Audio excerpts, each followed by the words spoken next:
Howdy, howdy, howdy, my name is Anachi Sasuke. Welcome back to Let's Read the SCP Foundation Wiki. In the last episode, I believe we read 166 through 170. So now we're going to be at Improvement Test, Memory Replacing Disk, Computing Microbes, Stendhal's Nightmare, and the Forest, normally known as Vents. I keep almost saying formerly known, when I really mean formerly known, but it doesn't say either of those words. So, Improvement Test. It was safe, but now it's Euclid. All instances of 1 and 2 are to be kept in separate containment lockers and site blank storage, with access allowed by level 3 or higher permission. The contents of all instances of 3 are to be cataloged and kept in the archives for future reference. It should be noted that it is possible that not all instances of 1071 have been contained, and that some may still be in circulation. During the school year, SAT testing should be monitored to detect possible instances of 1071. Unless part of an experiment, all test takers who receive a fail result are to be put in isolation in order to prevent any repeats of Incident 15. Test takers with this result should be considered a minor cognito hazard, and any aggressive action taken against them should be reported to Dr. Blank. If test taker is disposable, they may be exempt from retirement for no more than 5 weeks in order to study effects. It should also be noted that any attempt at causing grievous bodily harm to a test taker will result in a reprimand regardless of security clearance or position. Description: SCP-1071 is the collective name for the answer sheets 1 and the test booklets 2 for the SAT reasoning test. When not being used, 1 and 2 are ordinary SAT testing materials distributed from the year 2000-something to 2000-something as of the time of writing. Reading through them without meeting the activation criteria shows that the questions consist of several mathematics, literature, history, science, and language questions, as expected. There are currently blank 1,000 instances of 1071 in storage at site blank. 1071 is activated when an instance of 1 and 2 are brought together, and the subject's name is inscribed upon the exterior of the booklets with a number 2 pencil. Regardless of current educational status, the test taker will take 1071 as if it were an actual SAT reasoning test. The subject can leave at any time, but doing so before completion of at least 60% of the test and or expiration of the testing period, determined to be 3 hours and 30 minutes, results in a failing grade. Attempts to observe the contents of 1 and 2 during the duration of the test are futile. The paper appears to be a normal SAT reasoning test to outside observers. After the test is completed, however, no results can be viewed on the answer sheet. In addition, the test taker cannot remember the contents of 1071 even under hypnosis. They will, however, consistently mention that the essay question was the easiest part of the test. Approximately 3 weeks after completion of the test, an envelope, designated 3, will appear in the test taker's current place of residence, regardless of whether or not there is a mailbox or even a mail delivery service available. 3 will contain the results of 1071. However, results will only have anomalous effects if opened by the addressee. It should be noted that the results refer to 1071 as the improvement test rather than the SAT reasoning test. The results of this test are not consistent with the scoring system for the SAT. Instead of being calculated in a numeric value of up to 2400, the results instead take the form of a form letter. The form letter informs the test taker of one of 2 results. They either scored proficiently on the test, which produces no results, or they have failed the test. Test takers who receive the fail will become the subject of passive-aggressive tendencies from other human beings. Subjects who have failed the 1071 have reported relationships failing, being fired from several consecutive jobs, having neighbors file petty complaints against them, and an increase in suspicion from law enforcement and government workers. Test takers also report an increase in technology failing and incidents of animal aggressiveness. As time progresses, these tendencies become more and more harmful to the test taker, escalating from various verbal slurs to assault, and finally to sexual crimes and attempted murder. Death of the test taker immediately ends all aggressive actions, often leaving the tormentors feeling remorse for their actions. However, in blank 100 recorded instances, 3 has come back without containing standard results. Instead, it contains a slip of paper with the words, "Congratulations, you passed! We'll come to collect you soon," written on it. Within 28 to 48 hours of receiving this result, the test taker will experience feelings of euphoria and contentment. At 72 hours after receiving results, the test taker will disappear when unobserved. It should be noted that this is not a total disappearance. Items such as clothing, jewelry, dental fillings, and tracking devices will be left behind. As such, the whereabouts of test takers who receive a pass result are currently unknown, but theories include data expunged. Incident 15. D-58-921 was selected for exemption from retirement after receiving a fail result from 1071 in order to study the detrimental effects. They scored 92, below average on a standard IQ test, and has a history of self-esteem issues, a factor which led to their imprisonment and eventual employment as a D-class. 4 weeks after the result was received, they attempted to ingest rat poison collected from the D-class kitchen. The following interview was conducted by Dr. Blank with Agent Blank supervising. D58921, why did you try to poison yourself? Unintelligible. Calling me now? I don't suppose I deserve a name. Everyone here says as much. What do you mean? Ever since the test, people have been hating me. Not my fault. Test was too hard. Was it? I can't. What was on the test? Questions. I don't know. I can't remember. What do you mean you don't know? Of course you don't know, you stupid fuck. Worthless fucking D-class. What the? Why are you? Oh, jeez. Not you. Not you, Doc. I thought that you would... I thought you wouldn't do this. For the love of... Listen, you little pile of shit. Either you man the fuck up or you're going to get terminated on the spot. Sobbing.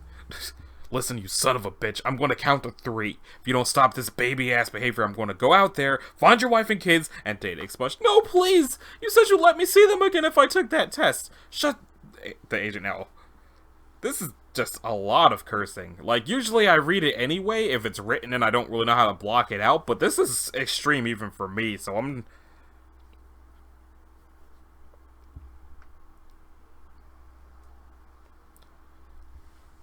Okay, so it gets to the point where they're angry at them.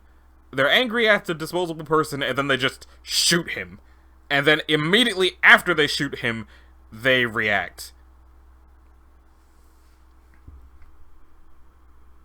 Dr. Blank and Agent Blank were reprimanded for their conduct during the interview. Note, I have no idea what the hell came over me. I just lost my temper. I didn't know what I was saying. Requesting to upgrade to Euclid immediately. It seems as if we have all instances of 1071 in containment, and they can all be kept safely in a storage locker. Nobody has to take 1071. Request denied. Incident 17. Reports of anomalous SAT reasoning tests came in from the town of Redacted. As it was possible that these were uncontained instances of 1071, agents were dispatched to attempt to collect the tests. They failed in acquisition of over blank 100 instances of 1 and 2, but were able to intercept all results. Items were confirmed as 3 and were made up of blank 100 proficient results, blank fails, and blank pass. All items were archived and are considered neutralized. It should be noted that Redacted has one of the lowest performing school systems in the United States. Students were allowed to retake a proper SAT reasoning test at a later date. If this doesn't qualify for Euclid status, I don't know what does. It's popping up outside the facility, and it's targeting low-performing school systems. If the agents hadn't gotten the results, we'd have a lot of messed up kids on our hands right now. I'm resubmitting my request to upgrade to Euclid, or at the very least have monitoring of schools participating in the SAT. Both requests approved. Euclid status recognized, and all schools participating in the SAT test are to be monitored for reports of behavior consistent with 1071 activation. Yeah, if I'd seen that their language towards the guy was going to get that bad, I wouldn't have even started reading it in the first place, and I apologize. So, memory replacing disk. Let's see. It's safe. Object is kept in a small case in the middle of a 20-meter square room. The door in the room is located in the corner so as to be more than 10 meters from the object. Only one person may be within 10 meters of the object when the case is opened. Additional persons may be present outside the 10-meter radius. As of blankety blank blank, the case is only to be opened remotely via a robotic manipulator installed in the room. Manual opening of the case is prohibited. Due to the properties detailed in Addendum 1, it is recommended that all subjects be selected from those with as little knowledge of the Foundation as possible. In particular, subjects assigned to 1072 should ideally not have worked with any other SCPs. Description: 1072 resembles a dull metal disc with no design stamped on it. It has no apparent unusual physical characteristics, although thermal imaging indicates that its surface temperature appears to rise by approximately 1 degree Celsius whenever any human subjects are within 10 meters of it. Neither the number of subjects nor their exact distance from the object affect the magnitude of this temperature increase. All subjects who approach within 10 meters of the object report that they feel drawn to open the case. The compulsion appears to be weak and can be resisted without great effort. Subjects describe the compulsion as a sense of curiosity about the contents of the case, regardless of whether they are already aware of the object's nature. The object is harmless on all counts outside of the 10-meter radius, even if it is visible. Subjects are observed to display a strong compulsion to touch the object when the case is opened. Nearly all subjects report that they perceive it to have the allure of a polished disc of pure gold. Many subjects further describe an overpowering sense that taking the object will somehow improve their enjoyment of life. No variations in the object's appearance have ever been observed either outside the 10-meter radius or on photographs or video footage recorded in any distance from the object. Upon physically touching it, total memory replacement, hereafter referred to as TMR, occurs instantaneously. This almost invariably results in extreme disorientation and often severe mental breakdown. These effects are due to the subject having a completely different memory of their life up to touching the object. This causes them to be unable to reconcile their current situation with their memory of the previous moment. However, the new memory of said prior incident is still of touching the object. Time taken to recover from the disorientation is variable, ranging from seconds to hours. In this time, the subject appears immune to the compulsion of touching the object. However, as soon as the disorientation wears off, such will generally make another attempt to touch it. These attempts require, intervention from individuals located outside of the 10-meter radius, but now it says the remote closing of the box installed robotic manipulator via the installed. If left uninterrupted, the subject will enter a loop of touching the object. Such loops continue until the cumulative psychological strain causes either permanent brain damage or data expunged. I'm just going to go ahead and assume their heads explode. Experiments have shown that consecutive incidents sometimes produce replacement memories that have minor similarities to each other. For instance, the subjects of consecutive incidents may remember having been in the same region of a particular country for a portion of their life preceding touching the object. See Addendum 1. As a blankety blank, the presence of more than one subject within the 10-meter radius when the case is open is discouraged. Multiple subjects within the radius will attempt to reach the object at once. In such instances, subjects typically cause at least one minor injuries to one another. Investigation into shielding against it when touching the object was carried out. It was found that nearly all materials provide a sufficient physical barrier as long as they are at least 1 millimeter thick. However, notable exceptions are leather and other skin-like materials. No material is currently known to modify the effects of physical contact in any way. All materials tested only either permit or prevent TMR. No further testing of materials is planned at this time. Addendum 1. Recent experiments have suggested that the original memory of a subject touching the object is somehow stored in it. The memory then received in turn by the subject appears to be a previously stored one. This possibility came to light when a subject received memories that included employment by the Foundation.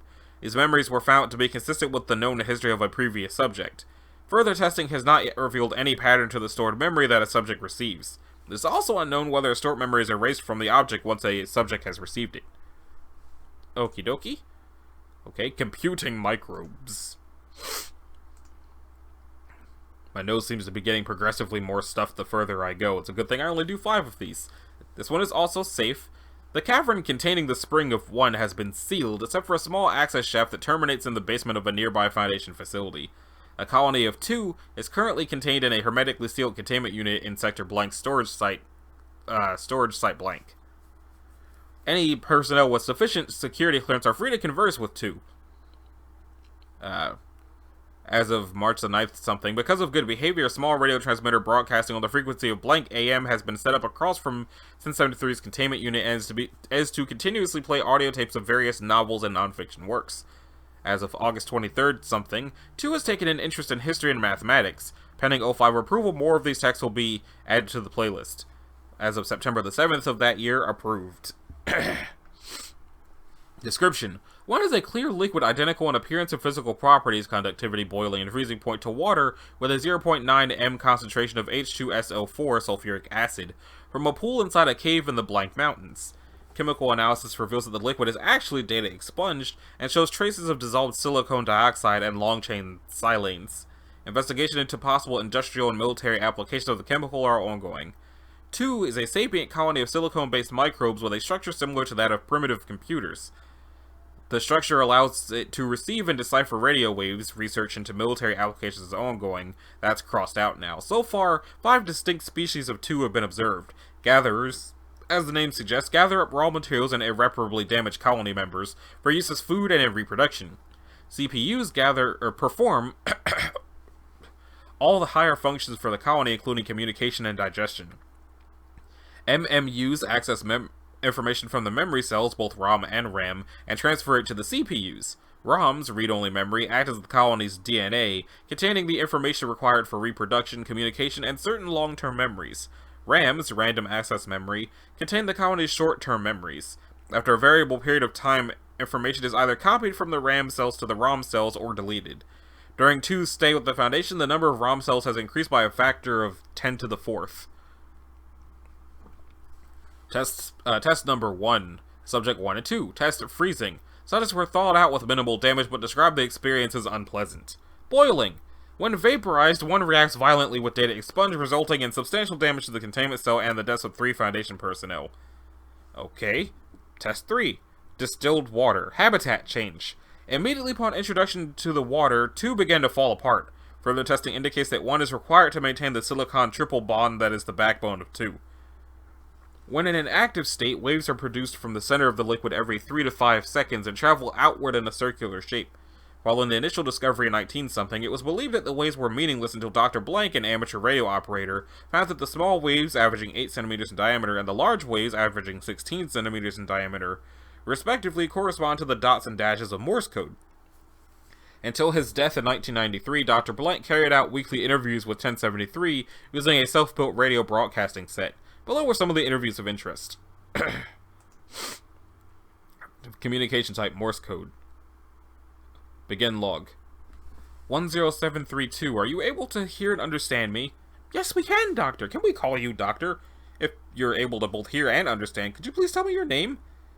We enjoyed the title you assigned to us. Are you aware of your current surroundings? The room we occupy is empty. Doctor is behind a wall of glass speaking into an electronic device to communicate with us. Why are you here? We do not know. There were so many of us. Then there was a bright light and we found ourselves alone. Bits and pieces of others floated past. We added them to ourselves. Now we are many again. How did you learn this language? We heard it through your devices. We believe you call them radios. After being alone for so long, we were happy. We were no longer alone. We sent messages back. You must not have received them. You must not have been advanced enough. So we tried this, manipulating our habitat to communicate. Now we have found you. Thank you. That should be all for now. Will you be back? We do not want to be alone again. I'm sure I will. Log 2. Call and response questioning. 1073, can you hear me? Yes, Doctor. I'd like to ask some more questions. That is fine, we like the company. Yes, first question. Use the term we to describe yourself. Why is that? We are not one like Doctor, we are many all working together. Would you care to explain? Some of us hold the information, some of us move it, some of us use it. We who you are addressing use the information brought by those who you are not addressing. I'm afraid I don't understand. Please elaborate. We are unable to continue. Thank you, that'll be all for now. Interview 14. Interviewer Dr. Blank and Dr. Blank, mathematician, computer scientist. Morse code call and response. Hello, 1073. Hello, Dr. Blank. This is Dr. Blank. He wanted to talk to you about your structure. Yes, greetings, Dr. Blank. Did Dr. Blank give you the tapes I requested? Yes, you want to know about us so you may build things like us. Yes. How is it that you're able to respond to us so quickly? Right now we have no way of making cheap but efficient memory units. Your machines are still using tubes and glass when they should be like us. Our structure is suited for transferring and storing electrical signals. Would you care to explain how we can do that? Yes, we'll be happy to explain. Log redacted. Addendum. The information gained from these interviews was later ceded to various companies and government organizations, including Redacted and Bell Labs. Interview log 2-2577.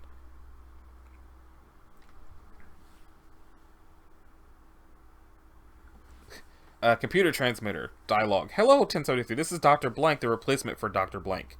Where did Dr. Blank go? Jesus, why did they make me tell it? He died. Do you understand what that means? That happens in the story. It doesn't happen here. He'll be back. I'm sorry, but he's gone. They sent me here to talk to you. I know I can't replace Dr. Blank, but... What is this? We do not want this. It hurts. If there's anything I can do, leave. We want to be alone. We are sad. 2 refused to communicate with any Foundation personnel for 3 months. Notes, is anyone else a little concerned about this thing? Almost 90% of the world's computer systems are based off information this thing gave us. If it goes rogue... If it goes rogue, we pour water on it. The creature can't survive in anything other than pure 1, and we control the source of it. So I guess that's why it's safe. What was it called? Computing microbes. So, according to the SCP Wiki, this thing gave them the information that makes up current computers. And they're like, well, what if it changes? What if it decides to go evil? Then we pour water on it and it dies. I do like the concept of the computer creatures getting sad and being confused about it when they found out that the doctor died and wasn't coming back. Because they're like, he was our first friend and he's gone now. Leave us!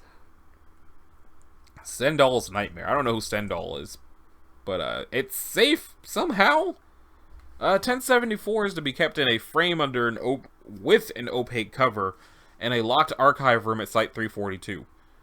No personnel are to view it under any circumstances, with the exception of disposable dudes undergoing testing. Any photography or video recording of it is to be conducted by remote-controlled drone.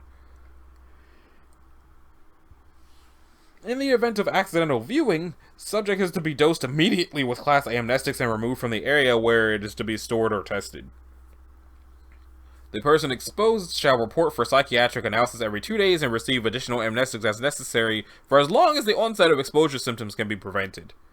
Okay. SCP-1074 is a portrait-sized oil painting on canvas, produced by an unidentified artist. When photographed or videotaped, the entirety appears to be painted of a uniform shade of gray, with distinctly visible brushstrokes. Samples removed from 1074 by a remote-controlled drone have been identified as an oil-based gray paint of the type commonly available at art supply stores in the United States. When it is viewed by a human being, the observer immediately begins to exhibit physiological symptoms similar to the onset of Stendhal syndrome, which is a psychosomatic illness induced by exposure to emotionally moving or historically significant works of art. So they just are moved to crying? Including increased heart rate, sweating, and vertigo. The individual viewing 1074 will attempt to vividly describe the image they are seeing to anyone present, frequently describing it as the greatest or most moving work of art they have ever seen. Statements from persons so affected describe it not as a blank gray canvas, but as a highly detailed painting of an inconsistent nature. No two individuals exposed have described the same painting. Recurring themes in subject statements describe imagery suggesting human mortality, individual insignificance, legal or moral judgment, religious that, and redacted.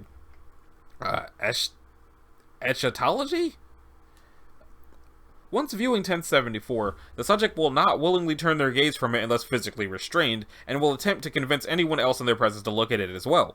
Subjects will become rapidly disoriented and detached, attempting to discuss philosophical questions raised by the painting, of an increasingly esoteric nature as exposure continues. Within 3 to 5 minutes of first exposure, the subject becomes catatonic and ceases responding to outside stimuli. No means of reversing this state of catatonia has been discovered. The subject will remain stationary and die of natural causes within several days unless physically tended to. EEG readouts of individuals displaying 1074-related catatonia indicate that the subject continues to demonstrate a high level of brain activity, can measure it with a person who is awake and fully aware of their surroundings. If a subject is removed from the vicinity of 1074 prior to the onset of catatonia, physical symptoms of exposure abate within 30 seconds. The psychological effects, however, continue to develop, albeit at a slower pace. Such individuals will frequently describe every detail of the picture they observed and will report seeing it in their dreams, upon closing their eyes or blinking, and in their peripheral vision while awake. Confusion, dissociation, and catatonia ensue within 5 to 8 days of first exposure on average. The lengthier the exposure, the less time passes before the catatonia. Class A amnestics have proven capable of erasing memories of the image and restoring the subject to a normal mental state. In all observed cases, this is temporary. The subject will begin to report memories of the image and associated mental defects within 7 days of receiving amnestics. Subsequent doses of amnestics have a gradually diminishing effect. The longest recorded period between exposure and catatonia at this time is 6 weeks, 4 days. 1074 came to the Foundation's attention on blankety-blank 2000-something, following reports of an outbreak of mass hysteria at the Blank Gallery in Redacted. After the initial cleanup, team experienced the effects of 1074 firsthand. It was retrieved by drone. Gallery management stated that the exhibition of the painting, titled Stendhal's Nightmare, had been arranged indirectly by the artist's agent, had been delivered and installed the night before by a staff under the agent's direction, and was covered by a veil until it was exposed at the opening of the exhibition. All contact information provided by the gallery was found to be fraudulent. Show interview log. Interview D67583, interviewer Doctor. They entered Foundation custody after being convicted of the murder of his wife and children, a charge he vehemently denied in court, and was exposed to 1074 in order to determine his reaction and the length of time between first exposure and full catatonia. He was secured in a chair in a room with it, covered, mounted on one wall, while Dr. Blank proctored from the other side of the glass window along the same wall, from which 1074 could not be viewed. A full battery of monitoring instruments were connected to them. Good afternoon. We're going to be conducting an experiment today. I'm going to show you a painting, and I want you to describe what you see. Do you understand? Yeah, can we get on with this? I'm fucking missing lunchtime right now. Doctor presses a button on his console, withdrawing the cover and exposing the painting to the disposable dude. Instruments indicate immediate onset of physical symptoms of the exposure. What do you see? What the fuck, man? You think this is funny? I assure you I'm not laughing. What do you see? What's the fucking idea? Why am I in this painting? I do not know the contents of the painting you are viewing. What are you doing? I'm on my knees? I'm crying? Why am I crying? What the fuck? Please continue. There's flames everywhere. I'm surrounded in flames. The ground is on fire and all the buildings in the background are on fire. Is this supposed to be me in hell? And he's there too. Who else is in the painting? Jesus? Jesus? Jesus Christ! This ain't funny! Do you wish to end the experiment? No, This is really something. Please tell me who else is in the painting then. I told you! Jesus Christ! He's standing right there in front of me. Just looking at me, scowling. He's mad at me. He's holding some things in his hands. What kind of things? He's got a sword all covered in flames, like everything else, and he's holding up a scale in the other hand. It's got a heart on one end and an apple on the other? The apple is heavier. He's judging me. He's saying I'm guilty. Is that true? No. I told him. I said. I plead. Silent for 14 seconds. Are you still with us? He's right. I am guilty. I killed them all. I lied to everyone. They all must have known. They've always known. It's obvious. Can't you see? I'm not allowed to see the painting. What should I be seeing? It's all in here. That look on his face. He knows. Of course he'd know. And in his eyes. I can see it. It all makes sense. What makes sense? I'm nothing. I'm everything. Everything is nothing. Nobody is anything. Not even you. You don't exist. I beg your pardon? Nothing that exists. We're all imaginary. We're dreams in the mind of the dreamer. The dreamer doesn't exist either. One day we'll wake up and none of us will exist unless we can make ourselves exist. Please continue. We don't exist. But we have to exist. We must will ourselves into existence. My will become real, and I will become real, and we will vanquish the dreamer. I believe that's everything we're getting out of him. Control, I'm covering it up now. And send in the others to bring him to the infirmary. Wait, I have one more question. Yes? What is your question? Are we cool yet? I had a feeling it was going to have something to do with that organization, because every time there's some sort of weird art thing that messes with people's minds, it's that organization. They were pronounced catatonic 4 minutes and 37 seconds after initial exposure. Investigation into a potential connection between 1074 and the organization known as Are We Cool Yet is pending. Are they going to do anything about that organization and the fact that they keep getting SCPs that just sort of show up and do things to people's minds and that's it? What? Okay, the forest normally known as Vince, and this is what the article looks like. Why does some of the articles look like this and others don't? When did this article come out? August 19th of 2019. And when did the previous one come out? Last edited October. So I don't know. I really don't know what's up with that. But anyway, up. It's Euclid. A historical image of Pagosa Springs prior to its founding. One appears in the upper right of the photograph. Looks like they're right there. I don't have it set so that you can see the mouse cursor, so you don't see what I'm pointing at. Adjunct Site 13 is to be utilized for direct monitoring of 1. The property containing 1 has been purchased by Southern Crosscut Pines, SCP. Ha ha ha! The property is to be surrounded by fencing to prevent unauthorized entry. Foundation agents located in Adjunct Site 13 are to patrol the fence perimeter regularly for unauthorized individuals. Any unauthorized individuals are to be removed from the property immediately. Under no circumstances are individual trees considered part of one by local residents to be damaged by Foundation activities. I was checking to see if I missed a word. Mobile Task Force Theta 29, Michael Palins, are to be utilized to manipulate public opinion of one in the local community. See document Lambda 4 for more details. Is that document here? Description: SCP-1075 is an anomalous psychological effect which is extant upon permanent residents of Pagosa Springs, Colorado. Those subject to the effect believe a clonal colony of 493 trees belong to the species Pipulus tremuloides, and which are designated 1, is a human resident of Pagosa Springs, Colorado. 1, referred to by local residents as Vince, does not appear to itself be anomalous. 1 was, prior to Foundation intervention, believed by sufferers of 1075 to be a well-respected member of the Pagosa Springs community. It was listed as a member of the town council, considered an active in local charitable organizations, and a focus of romantic interest for several female and at least one male resident. Due to Foundation efforts outlined in document Lambda 4, newly formed anomalous memories of 1 appear to be focused on avoidance of the individual. Those suffering from the effects of 1075 were unable to be swayed from the belief that 1 is a human individual. The majority of longtime residents are able to recall detailed and intricate memories relating to interactions with 1.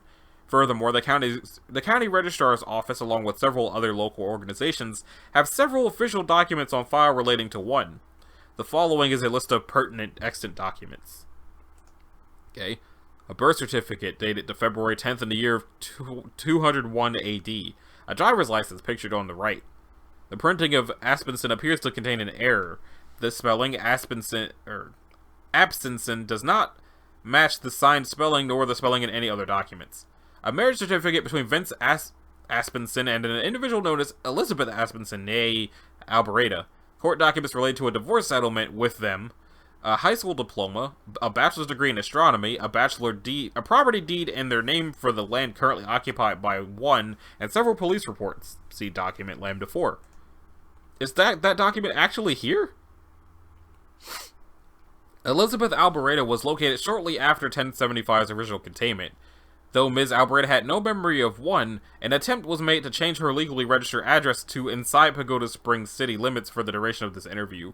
Despite being conducted outside of 1075's normal area of effect, this was sufficient to affect the temporary restoration of Ms. Albereda's false memories of 1. This interview was conducted under the guise of a security clearance background check. Elizabeth Albereda did not attempt to contact 1 following the interview. Date, October 18, 2012, interviewer Agent Malcolm. Subject, Elizabeth Albereda, location her domicile. What was Mr. Aspenson doing at Greendale before you met? You know, at first he couldn't even talk to me. He was supposed to be there for transfer credits, but he told me he didn't learn anything from Greendale except how to talk to girls. How did you meet him? Back in 1998, we were both taking Spanish. It was an easy credit for me since my grandmother was from Mexico. Vincent was way over his head, though. I was tutoring him. One thing led to another, and, you know... Why did you decide to get married? That was all him. We were young and stupid. We made a lot of mistakes. What do you mean?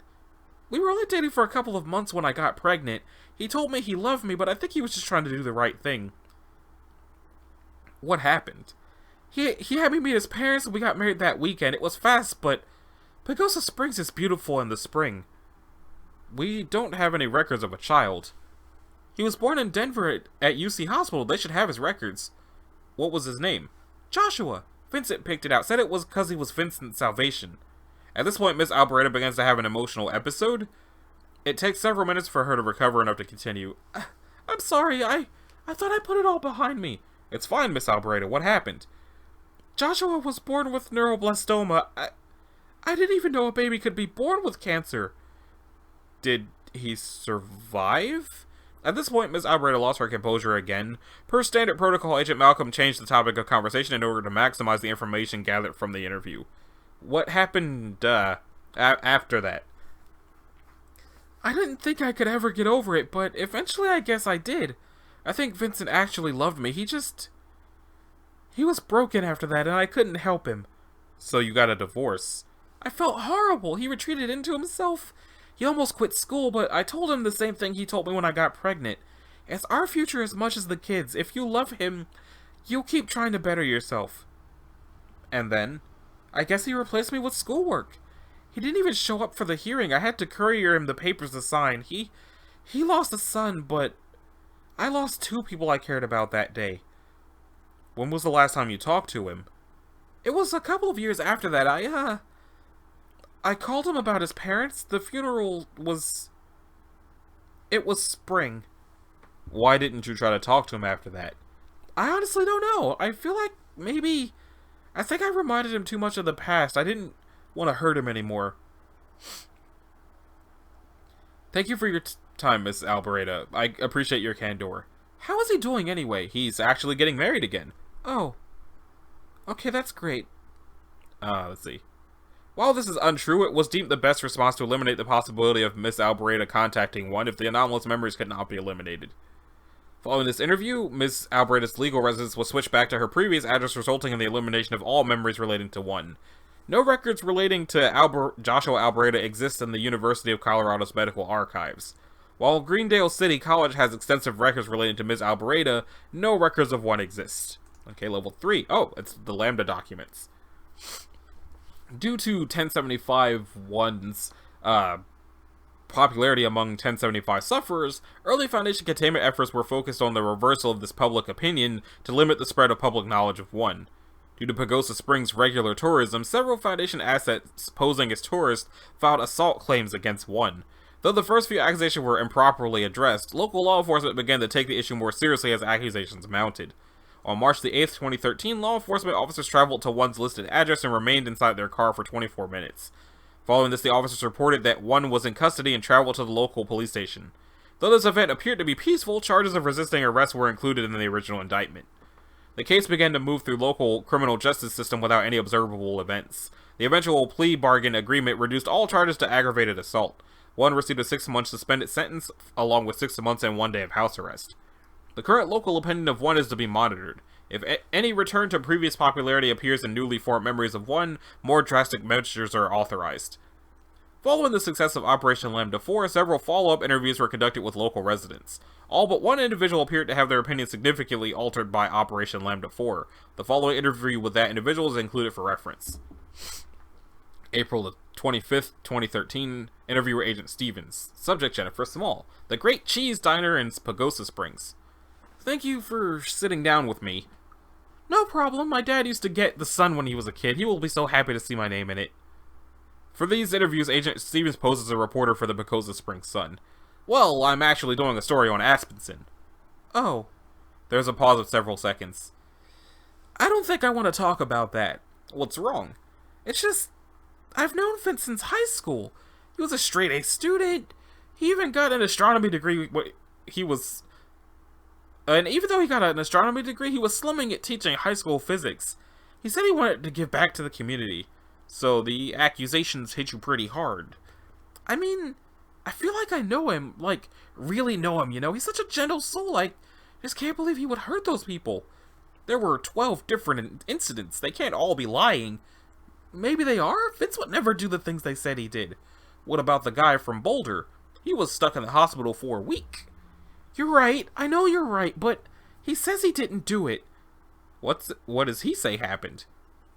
Can this not go in the paper? Sure, we'll talk off the record. He says he's being framed. He says there's these guys up near his house they're trying to make they're trying to make him look like a monster. Doesn't sound like he's doing alright. He's not. He's falling apart. He thinks there are people out to get him around every corner. What do you think?